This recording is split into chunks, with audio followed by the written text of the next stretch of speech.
Shalom and good morning everyone. పరిశుద్ధులందరికీ ఉదయకాల శుభవందనములు. ఈ దిన కృపావాక్యము చూసుకుందాము. పరమ తండ్రి బిడ్డలారా, రోమాపత్రిక 2వ అధ్యాయము 6వ వచనము.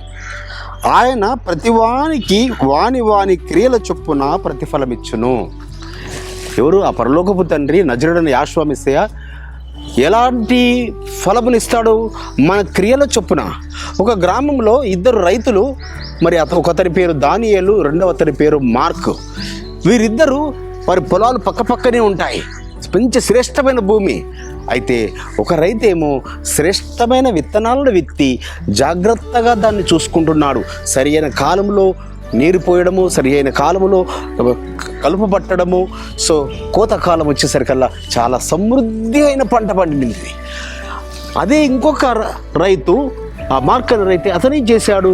సో తను ఏదో మామూలు విత్తనాలు చేశాడు.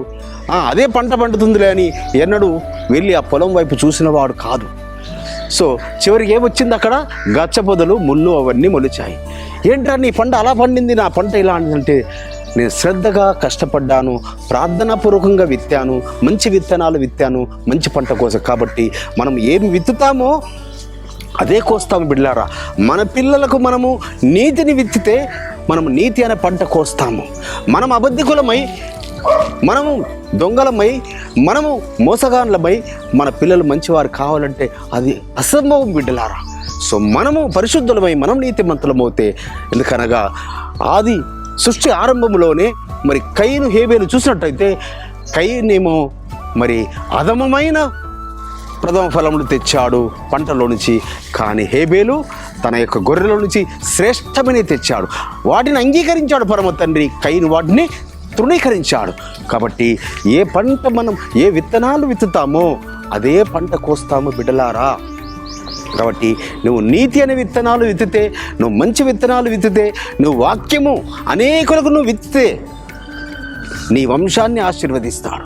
నువ్వు అనేకులకు వాక్యాన్ని ప్రకటించేవాడిగా ఉండాలి. నీ జీవితము సాక్షార్థమైన జీవితం ఉండాలి. నీ కుటుంబంలో నుంచి పరిమళ సువాసన వెదజల్లబడుతుండాలి.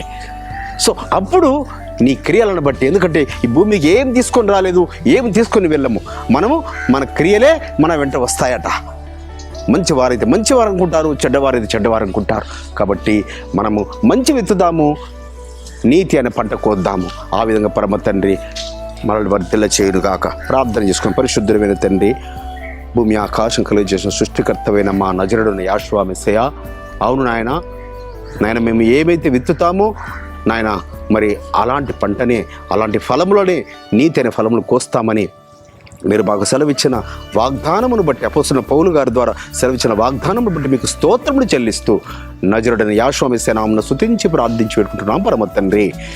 మన పరలోకపు తండ్రియో, మన రక్షకుడును విమోచకుడును నజరేయుడైన యేషువా మెస్సీయ వారి దివ్య సముఖము నుంచి మీకు, మీ కుటుంబాలకు, మీ వంశాలకు శాంతి, సమాధానం, కృపయు నిరంతరము నిలిచి ఉండునుగాక.